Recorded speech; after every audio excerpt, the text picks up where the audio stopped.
राधे राधे मित्रों, जय श्री कृष्णा। मैं पंडित राहुल दीक्षित अपने YouTube चैनल अपनी भागवत कथा में आप सभी का स्वागत करता हूं। उम्मीद करता हूं आप सभी स्वस्थ होंगे, मस्त होंगे। ईश्वर की कृपा ऐसे ही आप पर बनी रहे। ईश्वर की प्रेरणा से हमने और आपने मिलकर जो यात्रा प्रारंभ की है, उसी कथा में निरंतर आगे बढ़ते हुए आज हम आगे कथा का श्रवण करेंगे। जय श्री कृष्ण। वक्रतुंड महाकाय सूर्यकोटि समप्रभा निर्विघ्नं कुर्वदेव सर्वकार्येषु सर्वदा। गुरुर्ब्रह्मा गुरुर्विष्णु गुरुर्देवो महेश्वरा गुरुर्साक्षात् परब्रह्म तस्मै श्री गुरवे नमः। ओम नमो भगवते वासुदेवाय नमः। सच्चिदानंद रूपाय विश्वोत्पत्त्यादि हेतवे तापत्रय विनाशाय श्री कृष्णाय वयं नमः। सच्चिदानंद स्वरूप भगवान श्री कृष्ण जी को हम नमस्कार करते हैं, जो जगत की उत्पत्ति, स्थिति और प्रलय के हेतु तथा आध्यात्मिक, आदि दैविक और आदि भौतिक तीनों प्रकार के तापों का नाश करने वाले हैं। ऐसे भगवान श्री कृष्ण जी की हम शरण ग्रहण करते हैं और उनके चरणों में बारंबार प्रणाम करते हैं। आज हम जानेंगे श्रीमद् भागवत का स्वरूप क्या है, प्रमाण क्या है, श्रोता वक्ता के लक्षण क्या है, उसकी श्रवण विधि और उसका महत्व क्या है। चलिए आगे बढ़ते हैं। साधुसूत चिरंजीव चिरमेवं प्रसादिना श्रीमद् भागवत महात्म्यं पूर्वं तनुवासुतम्। शौनकादि ऋषियों ने कहा, सूत जी, आपने हम लोगों को श्रीमद् भागवत का अपूर्व महात्म्य सुनाया। आप चिरंजीवी हो और चिरकाल तक हमें इसी प्रकार उपदेश करते रहें। अब आप हमें यह बताइए कि श्रीमद् भागवत का स्वरूप क्या है, उसका प्रमाण, उसकी श्लोक संख्या कितनी है, श्रवण विधि क्या है, श्रीमद् भागवत के वक्ता और श्रोता के लक्षण क्या है। सूत जी कहते हैं, शौनकादि ऋषियों, श्रीमद् भागवत और श्री भगवान जी का स्वरूप सदा एक सच्चिदानंदमय है। उनके भावुक भक्तों के हृदय में जो भगवान के माधुर्य भाव को अभिव्यक्त करने वाला, उनके दिव्य माधुर्य रस का आस्वादन कराने वाले सर्वोत्कृष्ट वचन है, उसे श्रीमद् भागवत समझो। जो वाक्य ज्ञान, विज्ञान, भक्ति एवं इनके अंग, भूत, साधन, चातुष्टय को प्रकाशित करने वाला है तथा जो माया का मर्दन करने में समर्थ है, उसे श्रीमद् भागवत समझो। ज्ञान विज्ञान भक्तयं चतुष्टय परम वचा माया मर्दन दशम विधि भागवतम च तत्। श्रीमद् भागवत अनंत अक्षर स्वरूप है, इसका नियत प्रमाण भला कौन जान सकता है। भगवान विष्णु जी ने ब्रह्मा जी के 4 श्लोकों में इसका दिग्दर्शन मात्र कराया था। इसकी अपार गहराई में डुबकी लगाकर इसमें से अपनी अभिष्ट वस्तु को प्राप्त करने में केवल ब्रह्मा, विष्णु और शिव आदि ही समर्थ हैं, दूसरे नहीं। किंतु जिनकी बुद्धि आदि वृत्तियां परिमित हैं, ऐसे मनुष्यों का हित साधन करने के लिए श्री व्यास जी ने परीक्षित जी और सुखदेव जी के संवाद के रूप में जिसका गान किया है, उसी का नाम श्रीमद् भागवत है। उस ग्रंथ की श्लोक संख्या 18,000 है। इस भव सागर में जो जीवात्मा कलि रूपी ग्रह से ग्रस्त हो रहे हैं, उनके लिए वह श्रीमद् भागवत ही सर्वोत्तम सहारा है। भगवान श्री कृष्ण की कथा का आश्रय लेने वाले श्रोता 2 प्रकार के माने गए हैं, उत्तम तथा अधम। उत्तम श्रोताओं के चातक हंस, शुक और मीन आदि कई भेद हैं। अधम के भी वृक, भूरुंड, वृष और उष्ट आदि अनेकों भेद हैं।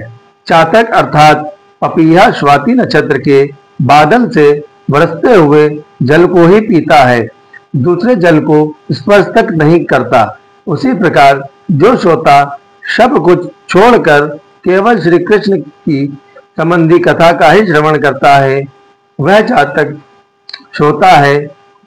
जैसे हंस दूध में मिले हुए जल से दूध ग्रहण कर लेता है और जल को छोड़ देता है, उसी प्रकार जो श्रोता अनेकों शास्त्रों का श्रवण करके भी उसमें से सार भाग अलग करके ग्रहण करता है उसे हंस कहते हैं।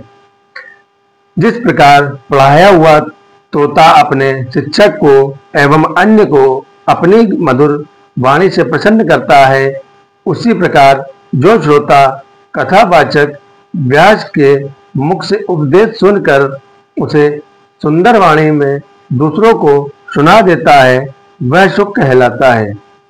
जैसे क्षीर सागर में मछली मौन रहकर अपलक आंखों से देखती हुई सदा पान करती रहती है, उसी प्रकार जो मौन रहकर निर्निमेष नयनों से देखता हुआ कथा का रसस्वादन करता रहता है, उसे मीन श्रोता कहा गया है। ये उत्तम श्रोताओं के भेद हैं।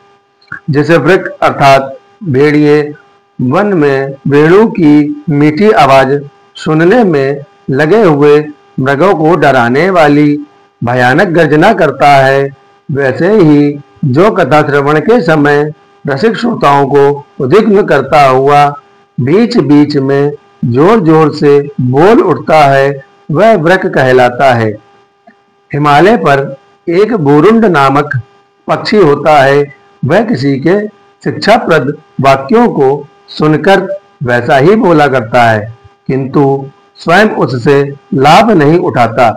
इसी प्रकार जो उपदेश सुनकर दूसरे के सिखाए किंतु स्वयं आचरण में ना लाए, ऐसे श्रोताओं को बोरुंड कहते हैं। जिस प्रकार रस अर्थात बैल अंगूर और कड़वी खाली दोनों को एक साथ ही मानकर खाता है, उसी प्रकार जो सुनी हुई सारी बातें ग्रहण करता है पर सार और असार वस्तु का विचार करने में उसकी बुद्धि असमर्थ होती है, ऐसा श्रोता भ्रष्ट कहलाता है। जिस प्रकार ऊंट मायूर गुण युक्त आम को छोड़कर नीम की पत्ती ही चबाता है, उसी प्रकार जो श्री भगवान की मधुर कथा को छोड़कर संसारी बातों में रहता है, उसे ऊंट कहते हैं। इनके अतिरिक्त भी उत्तम अधम दोनों प्रकार के श्रोताओं के ब्रह्म और गदा आदि बहुत से भेद हैं। इन सब भेदों को उन श्रोताओं के स्वाभाविक आचार व्यवहारों से परखना चाहिए।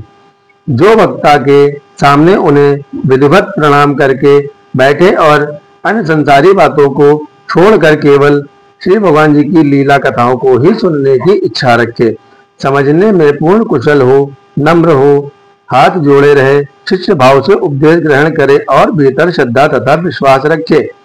जो कुछ सुने उसका बराबर चिंतन करता रहे, जो बात समझ में ना आए पूछे और पवित्र भाव से रहे तथा श्री कृष्ण जी के भक्तों पर सदा ही प्रेम रखता हो, ऐसे ही श्रोता को वक्ता लोग उत्तम श्रोता कहते हैं। विमुखम प्रणम्य विदेवत्याक्तान्यवादो हरे लीला श्रोतुम विप्सते तिनि पुरो नम्रोत कृप्तांजलि शिष्यो विश्वसितो नु चिंतन परा प्रश्ने नुरुक्ता शुचि नृत्यं प्रसृजन प्रियो निगदिता श्रोता चावे व्रत भी। बंधुओं, आज की कथा को हम यहीं पर विश्राम देते हैं और कल इसी क्रम में आगे बढ़ते हुए अपनी कथा को आगे क्रम में लेकर चलेंगे। तब तक के लिए मैं अपनी वाणी को विश्राम देता हूँ। उम्मीद करता हूँ आप सभी सुखी रहें, समृद्ध रहें, गौ की सेवा जरूर करते रहें। ईश्वर से मेरी यही प्रार्थना है, यही कामना है। इसी मंगलमय कामना के साथ आप सभी का कल्याण हो। जय श्री कृष्ण, राधे राधे।